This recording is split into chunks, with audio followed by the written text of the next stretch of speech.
Hello friends, welcome to bliss cinemas. இன்னைக்கு நம்ம to kill a tiger அப்படின்ற documentary வந்திருக்கு. அதுவும் தமிழ் டப்பிங்ல அவைலபிள் இருக்கு. அது எப்படி இருக்குன்றதை இப்ப நம்ம தெளிவா பார்க்கலாம். To kill a tiger documentary பாத்தீங்கன்னா 2 மணி நேரம் 7 நிமிஷம் இருக்கு. இது 2022ல வந்த ஒரு டாக்குமெண்ட்ரி. இத நிஷா அப்படின்றவங்க டைரக்ஷன் பண்ணிருக்காங்க. இந்த டாக்குமெண்ட்ரி பாத்தீங்கன்னா ஒரு உண்மை சம்பவத்தை அடிப்படை வச்சு எடுத்திருக்காங்க. ஜார்க்கண்ட்ல ஒரு கிராமத்துல இருக்க ஒரு ஃபேமிலி, அப்பா அம்மா, ஒரு 13 வயசு பொண்ணு, ஒரு சின்ன பையன் அப்படின்ட்டு ரொம்ப நல்லாவே வாழ்ந்துட்டு வராங்க ஹாப்பியா. அப்ப பாத்தீங்கன்னா அவங்க ரிலேஷன் வீட்ல ஃபங்க்ஷன் நடக்குது.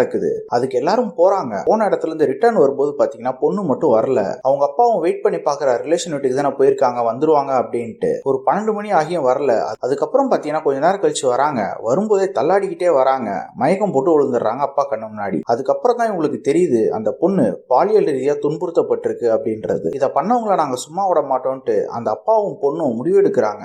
ஆனா அந்த ஊர் மக்கள் எல்லாம் நம்ம ஊருக்குன்னு ஒரு மரியாதை இருக்கு, அதை கெடுத்துறாத அப்படின்னு கேஸ்ன்ட்டு போனா நாங்க யாருமே பேச மாட்டோம், அந்த பொண்ணு அந்த பையனுக்கே கல்யாணம் பண்ணி கொடுத்துரு அப்படின்ற மாதிரி சொல்றாங்க. ஆனா அதை அந்த பொண்ணும் அப்பாவும் ஏத்துக்கல. இவங்க ஒரு என்ஜிஓட சேர்ந்து அதை கேஸாவும் ஃபைல் பண்றாங்க. அதுக்கப்புறம் இந்த டாக்குமெண்ட்ரியில என்னென்ன அடுத்தடுத்த சம்பவங்கள் நடந்தது அப்படின்றத ரொம்ப டீடைல்டா காமிச்சிருக்க டாக்குமெண்ட்ரி தான் இது. இந்த டாக்குமெண்ட்ரியோட பாசிட்டிவ் நெகட்டிவ் பத்தி பார்க்கலாம். பாசிட்டிவ், கண்டிப்பா இவங்க இதை ஒரு கமர்ஷியல் எலிமெண்டா மாத்தாம அப்படியே டாக்குமெண்ட்ரியாவே நம்ம கொடுத்துருக்கிறது கண்டிப்பாவே ஒரு பாராட்டிக்கு ஒரு விஷயம். அதுவும் ரொம்ப கிளியராவே காமிச்சிருக்காங்க. ஒவ்வொரு டைம்லயும் இந்த கேஸ் எப்படி மூவ் ஆச்சு அப்படின்றது. அப்பாவும் பொண்ணும் சேர்ந்துட்டு இந்த விஷயத்துக்காக எவ்வளவு கஷ்டப்பட்டாங்க, இதுக்கு நீதி கிடைக்கிறதுக்காக என்னெல்லாம் பண்ணாங்க அப்படின்றதெல்லாம் ரொம்ப நீட்டாவே காமிச்சிருக்காங்க இந்த டாக்குமெண்ட்ரியில. அதே மாதிரி இந்த கேஸ் பாத்தீங்கன்னா இந்தியாலேயே ஒரு மிக முக்கியமான கேஸ். அது ஏன்றதும் இங்க பல பேருக்கு தெரியும். இவங்க இதுல காமிச்சிருக்க எமோஷனல் சீக்வன்ஸ்லாம் ரொம்பவே ஒர்க் அவுட் ஆகுது. பொண்ணு அதை மறக்கணும்னு நினைக்கிற கஷ்டமா இருக்கட்டும், அப்பா பொண்ணுக்காக படுற கஷ்டமா இருக்கட்டும், ரெண்டுத்துமே அவ்வளவு நீட்டா காமிச்சிருக்காங்க. அது எல்லாருக்குமே கனெக்ட் ஆகுற மாதிரி தான் இருக்கு. இந்த டாக்குமெண்ட்ரியோட மிகப்பெரிய இன்னொரு பாசிட்டிவ் என்னன்னு பாத்தீங்கன்னா இவங்க எந்த வல்கரான விஷயத்தையுமே காட்டல. இதுல ரொம்பவே நீட் அண்ட் கிளியரா பிரசன்ட் பண்ணிருக்காங்க.